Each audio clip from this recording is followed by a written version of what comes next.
El Renacimiento es el fenómeno cultural que en los inicios de la Edad Moderna retoma los principios de la antigüedad clásica, actualizándolos a través del humanismo, sin renunciar a la tradición cristiana, pero aportando una nueva valoración del hombre y del mundo.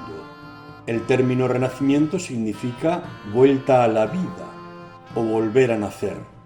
en contraposición a lo que de forma arrogante los teóricos del Renacimiento consideraban oscura Edad Media. Se trataba de recuperar los ideales olvidados de la antigüedad.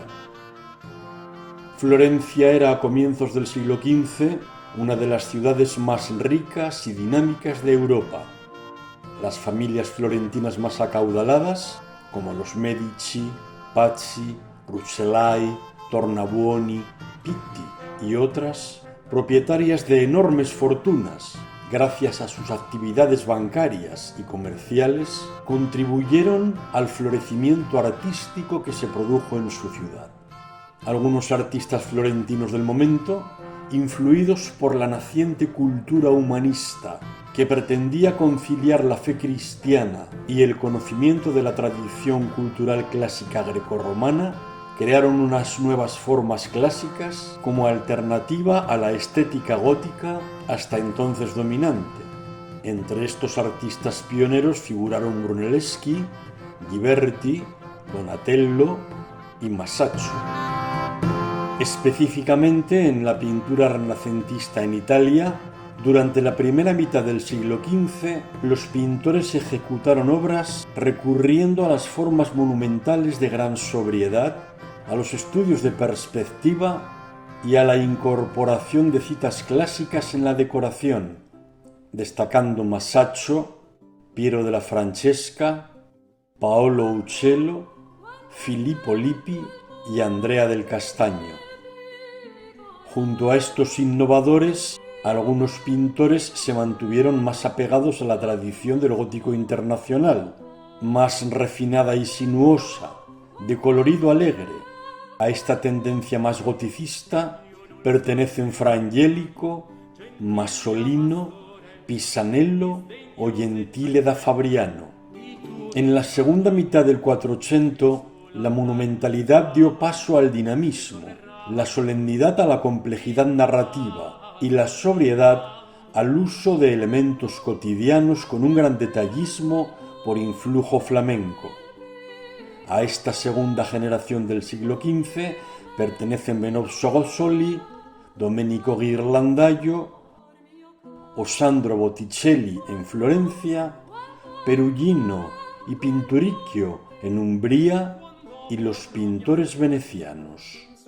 Estos artistas desplegaron sobre el tradicional clasicismo pictórico italiano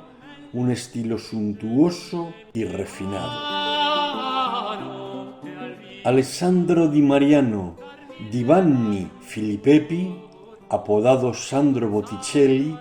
nació en Florencia en 1445 y falleció en esa misma ciudad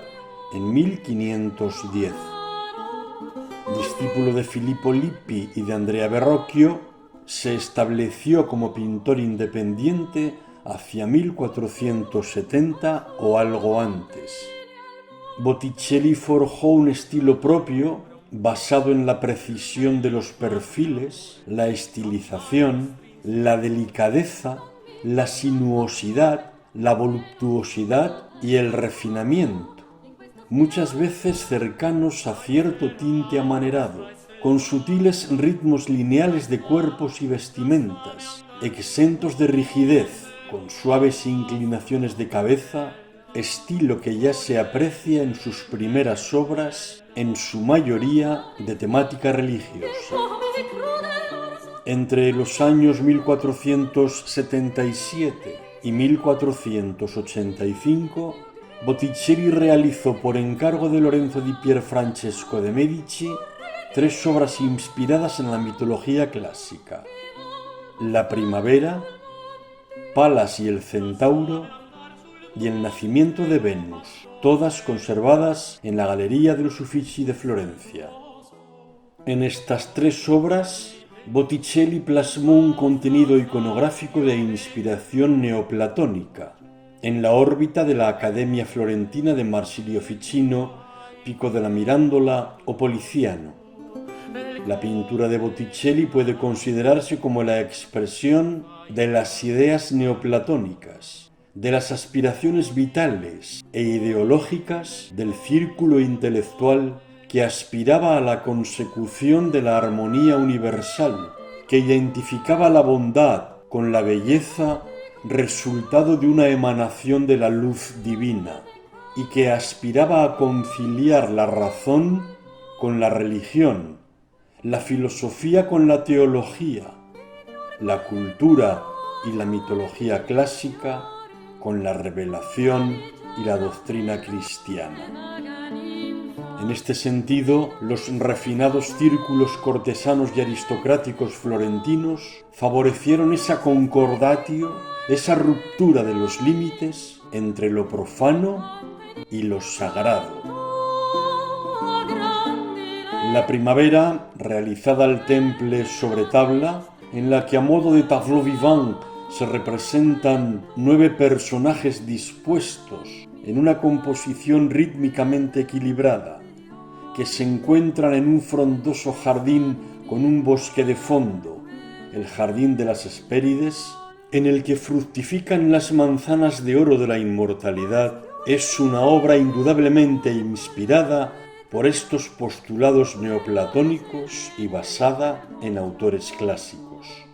No representa un episodio concreto, sino una simbiosis de varios, por lo que su interpretación ha sido diversa y ha suscitado controversias. Pero quizá la clave más precisa para la interpretación de la primavera estriba en la carta de Ficino al joven Lorenzo di Pierfrancesco en 1478, en la que le desea que bajo el amparo y protección de Venus Humanitas consiga alcanzar el equilibrio de todas sus capacidades. En efecto, en el centro de la primavera, Botticelli representa a Venus, la Afrodita griega, diosa del amor enmarcada en su parte superior por un claro del bosque a modo de gran corona. Está vestida con túnica blanca y manto rojo. Inclina de forma insinuante su cabeza a un lado y levanta su brazo derecho como queriendo saludar o hacer una invitación al espectador a su jardín. Esta Venus Humanitas, que había sido engendrada por la unión del espíritu y de la materia, en el centro del cuadro, separa o une los elementos sensibles de su izquierda con los espirituales de su derecha. En realidad, más que separar o unir, lo que hace Venus es armonizar el amor pasional con el amor espiritual. A la izquierda de Venus aparece Céfiro, dios del viento del oeste, viento fructificador que anuncia la primavera, raptando a la ninfa Cloris, ninfa de las llanuras felices en expresión de Ovidio, vestida con una túnica transparente, momento en el que Céfiro se enamora de la ninfa y la hace su esposa, instante en el que a Cloris le brota un ramo de flores por la boca, convirtiéndose en Flora,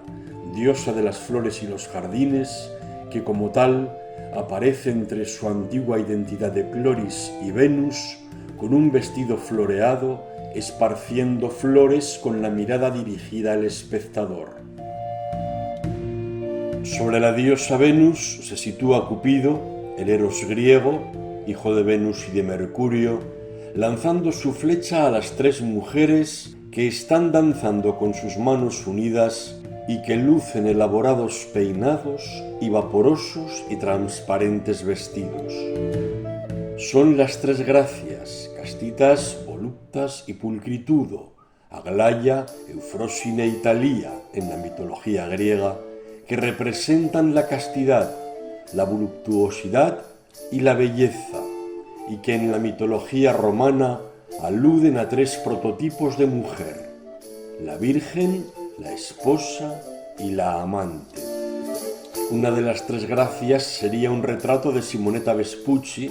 con fama de ser la mujer más bella de la Florencia de la época. La figura del lado izquierdo es Mercurio, vestido con una clámide roja decorada con llamas, tocado con un casco, armado de una espada y calzado con las características botas aladas. Con el caduceo que lleva en la mano derecha, está ahuyentando las nubes. Si tenemos en cuenta que, entre otras advocaciones, Mercurio es el dios de la razón, puede concluirse que la primavera simboliza el círculo que recorre el amor de lo material a lo espiritual, pues el amor llega desde la derecha, con pasión, en el enamoramiento de Céfiro, y se convierte en contemplación con Mercurio, que lo comunica con las alturas, que al despejar las nubes que ocultan lo alto del cielo, nos permite dirigir la mirada hacia Dios como fuente de toda belleza. En definitiva, el mensaje neoplatónico del cuadro es una alegoría de la primavera, estación de la belleza, concreción en el ámbito físico de la belleza metafísica, en el ámbito material de la belleza espiritual, en el ámbito humano de la belleza divina. Otras interpretaciones de la primavera tienen que ver con asuntos de la actualidad del Quattrocento florentino, relacionados con los Medici. Así, según algunos analistas, Flora es una alegoría de Florencia, ciudad floreciente con los Medici. También se ha interpretado como alusión de los esponsales de Lorenzo de Pierfrancesco de Medici con Semiramide a piano. Asimismo, que Cupido y sus padres Mercurio y Venus compartan el elemento del fuego, Cupido en su flecha, Venus en su escote y Mercurio en el estampado de su clámide, puede evocar el fuego en el que fue martirizado San Lorenzo, santo homónimo al del comitente de la pintura Lorenzo di Pierfrancesco de Medici. Lo que es indudable es que la primavera es una representación alegórica basada en la filosofía neoplatónica y promovida por la corte medicea de la Florencia del Quattrocento.